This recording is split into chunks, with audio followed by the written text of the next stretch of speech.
Lahat ng tao ay dumaraan sa yugto ng pagbibinata o pagdadalaga, na kung saan nakararanas ang babae o lalaki ng mga pagbabago sa kanilang pisikal na kaanyuan at kamalayan. Ngunit alam nyo ba na sa period din na ito mas nagiging sexually active ang mga kabataan? Ayon sa census na isinagawa ng National Statistics Office noong 2010, 20 million o 21.5% ng populasyon ng Pilipinas ay mga kabataan. At malaking bahagi ng bilang ng mga kabataang ito ay nabubuhay sa kahirapan. Ang kahirapan rin ang naitinuturong dahilan kung bakit marami sa mga kabataan ngayon ay nagkakaroon ng early sexual encounter at early pregnancy. Dito sa Central Luzon, isa ang premarital sexual encounter sa tinututukan ng mga ahensya ng pamahalaan. Base sa 2013 Young Adult Fertility and Sexuality Study ng University of the Philippines Population Institute, mahigit 2 sa bawat 5 kabataang Pilipino sa Region 3 na may edad 15 hanggang 24 ang mayroon ng sexual experience. Sa Region 3 din na itala ang ikalawang pinakamataas na bilang ng mga kabataang may early sexual encounter sa buong bansa. Karamihan sa mga ito ay unprotected sex. Lingid sa kaalaman ng mga kabataan ngayon, lubhang mapanganib ang premarital sex. Hindi lamang sa pangangatawan, kundi maging sa buhay ng mga sumusubok nito.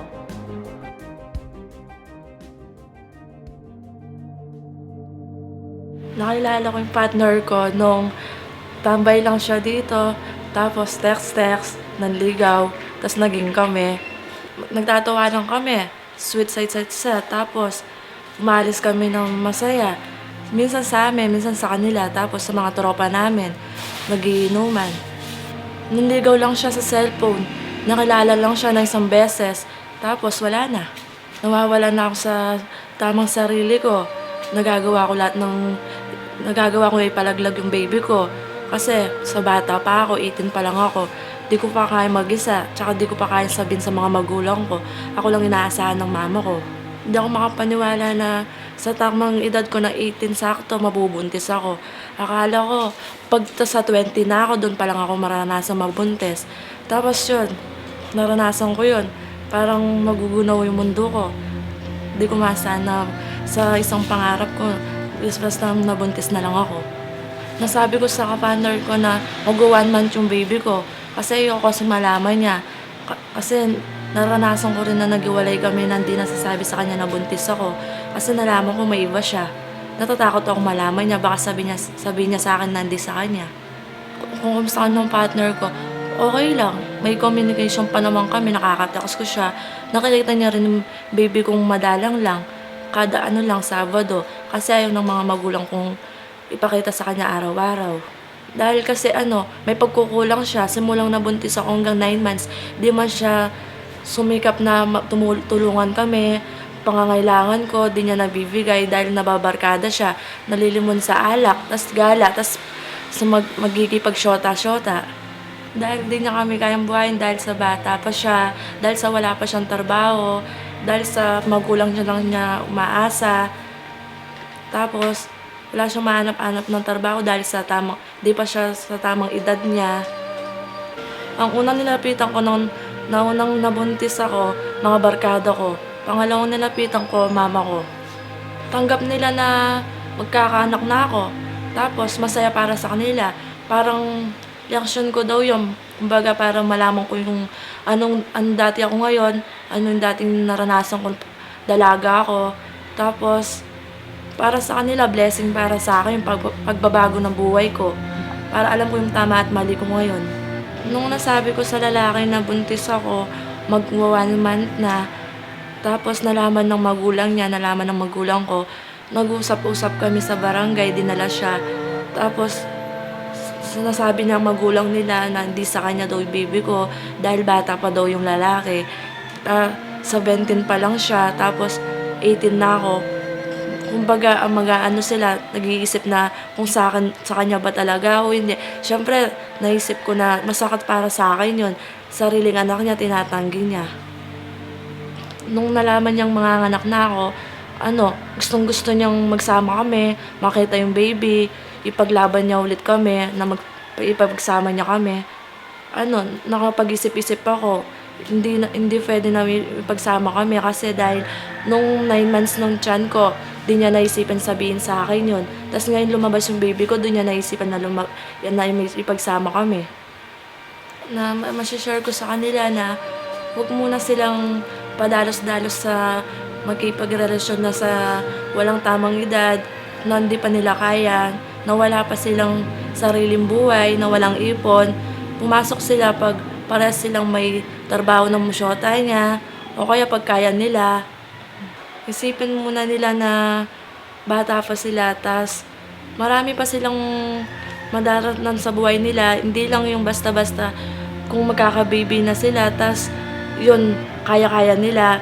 Kailangan din nila ng sapat na ipon, sapat na makakaya. Kung gusto nilang ganun, kaya nila buhayin yung baby nila, sariling sikap nila, di umaano sa sariling magulang nila, sariling sikap na lang po. Isa ang teen pregnancy sa kadalasang nagiging bunga ng maagang pakikipagtalik. Ayon sa datos ng National Demographic and Health Survey ng 2013, isa sa bawat 10 dalaga na may edad 15 hanggang 19 ay maagang nabuntis.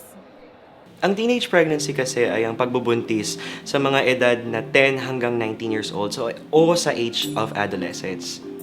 Iba't ibang suliranin kasi yung pwedeng makaharap ng mga batang ina o magiging batang ina. Unang-una na dyan ang usaping pangkalusugan. Maaaring magkaroon ng eclampsia, ng pagtaas ng presyon habang nagbubuntis, ng gestational diabetes, higher risk of having cervical cancer na rin. Andyan din ang malnutrition pagdating sa magiging anak at sa batang ina mismo. And most importantly, napaka-inadequate ng prenatal care sa mga kaso ng teenage mothers.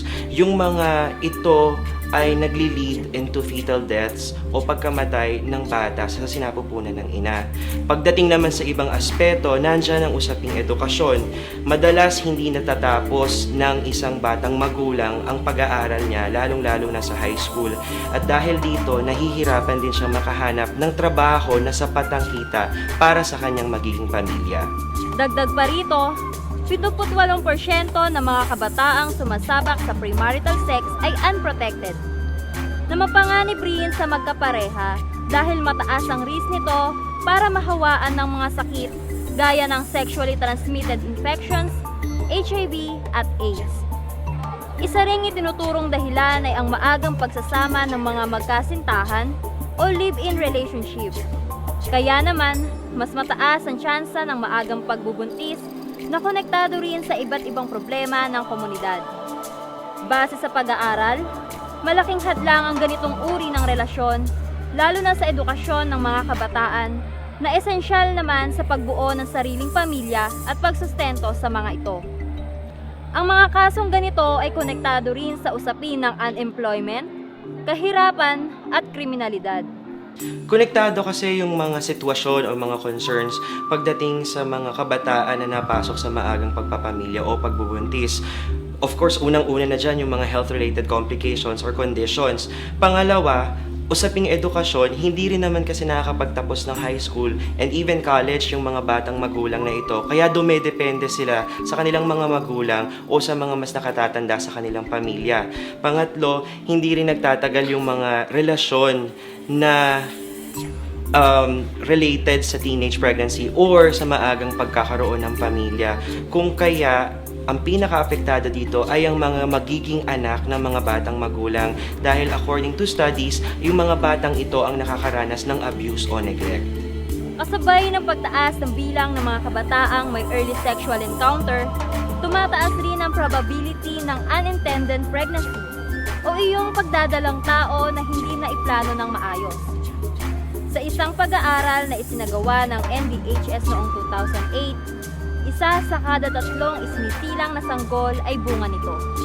Para sa akin yung premarital sex, hindi po ako sang-ayon doon kasi dapat pag kinasal ka, maging sacred yon, maging malinis ka. So, syempre bilang kabataan, gusto ko na ako mismo kapag ikinasal ako, mas maging banal.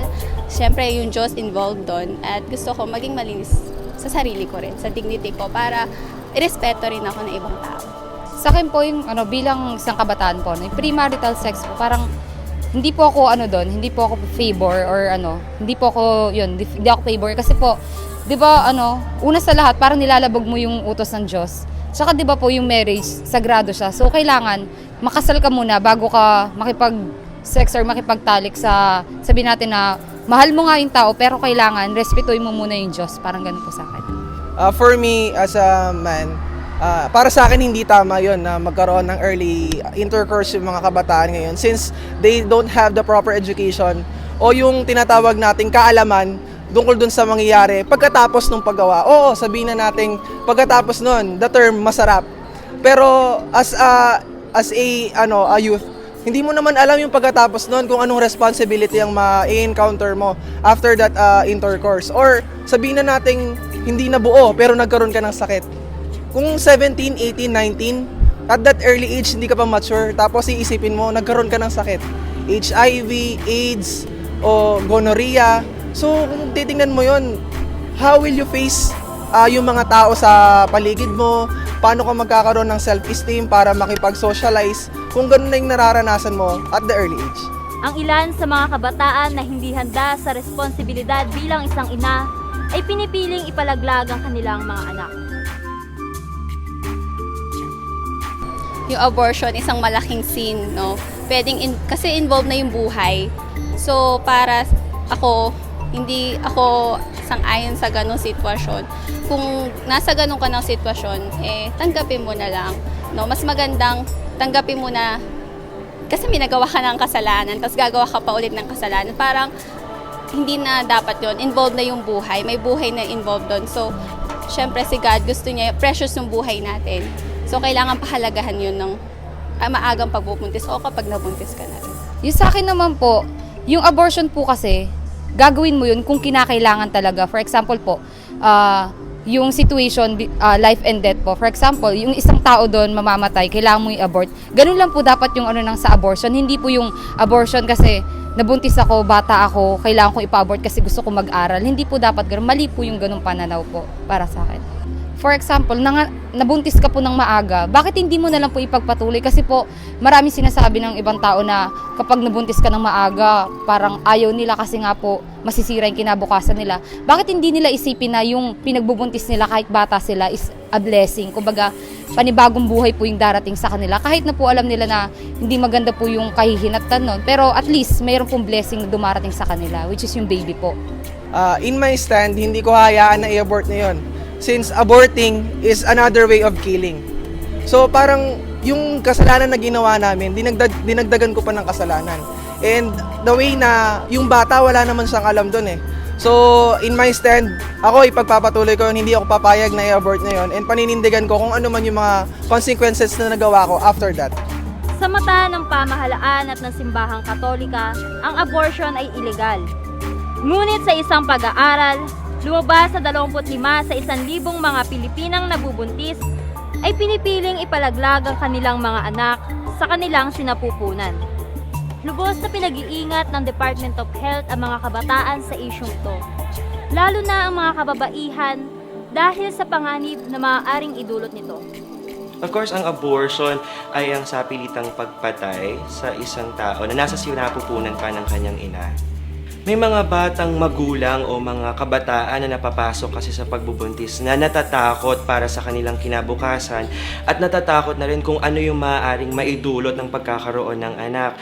Kung kaya, unfortunately, medyo nagre-resort sila sa mga maling paraan. Isa na dyan yung abortion, which is actually considered illegal in the country. Of course, maliban sa pagiging illegal, meron ding mga health risks pagdating sa abortion.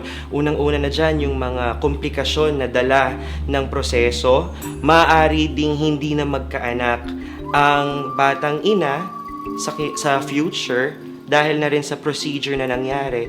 And ang pinakamabigat dyan, maaaring mamatay hindi lang yung anak sa sinapupunan, kundi pati na rin yung batang ina. Kadalasan, nauuwi sa impeksyon ang mga operasyon gaya ng tetanus poisoning. Lalo na kung hindi well-trained o walang sapat na kaalaman at kagamitan ang magsasagawa nito. Ang isang babae na sumailalim sa abortion ay nanganganib na hindi na magdalang tao habang buhay. tugon ng pamahalaan, isiping mabuti ang mga desisyong gagawin. At tandaan ang letters A to E. Para maiwasan ng teenage pregnancy, sexually transmitted infections o anumang uri ng abuso, lagi lang nating tatandaan ang ABCDE. Unang-una, letter A, abstain. Kung maaari lang sana, wag muna tayong mag-engage sa early sexual encounters. Letter B, be faithful, be responsible. Kung maaari, stick to one lang tayo sa mga partners natin at maging responsable tayo sa ating pangangatawan. Letter C, consult an adult or a professional. Marami tayong mahihingan ng impormasyon patungkol sa adolescent reproductive health sa ating mga kasama mula sa mga health centers sa bawat barangay, pati na rin sa ating munisipyo. Meron din tayong makakausap ng mga nakatatanda mula sa ating mga eskwelahan at kahit na sa ating mga pamilya.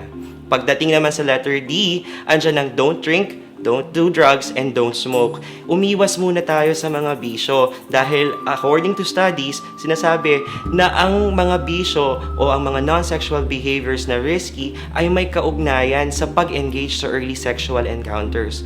And lastly, letter E, educate yourself dahil nakakatulong sa atin kung marami at tama ang alam natin. Sa mga kabataan na kabilang sa sektor na ito, narito ang hamon para sa inyo.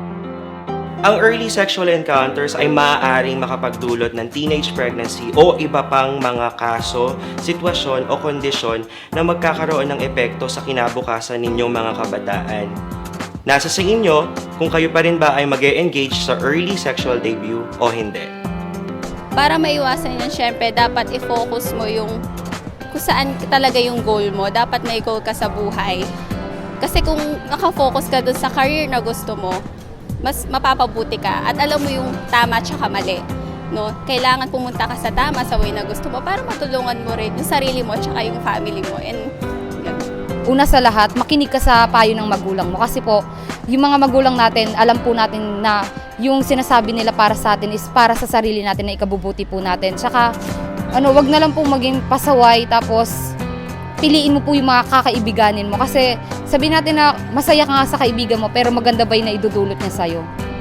In my age 22, naiwasan ko yun by, syempre, having good friends, having my superiors ahead on me. Lagi ko silang kinoconsult, nagkakaroon ako ng mga mabuting kaibigan na laging nandyan, at hindi ko ini-engage yung sarili ko sa mga bagay na hindi ko kaya.